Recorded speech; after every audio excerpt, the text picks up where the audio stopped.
கைத்தல நிறை கனி அப்பமுடு அவல் பொறி கப்பிய கரிமுகன் அடிபேணி கற்றிடும் அடியவர் புத்தியில் உரைபவர் கற்பகம் என வினை கடிதேகும் மத்தமும் மதியமும் வைத்திடும் அரண்மகன் மற்பொரு திரள்புய மதயானை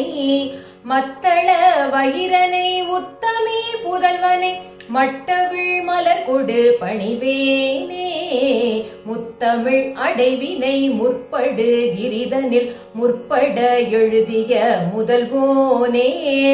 முப்புறம் எரி செய்த அச்சிவன் உரைரதம் அச்சது பொடி செய்த அதிதீரா அத்துயர் அது கொடு சுப்பிர மணிபடும் அப்புனம் அதனிடை இவமாகி அக்குற மகளுடன் அச்சிறு முருகனை அக்கணம் மணமருள் பெருமாளே மட்டவிழ் மலர் கொடு பணிவேனே மட்டவிழ் மலர் கொடு பணிவே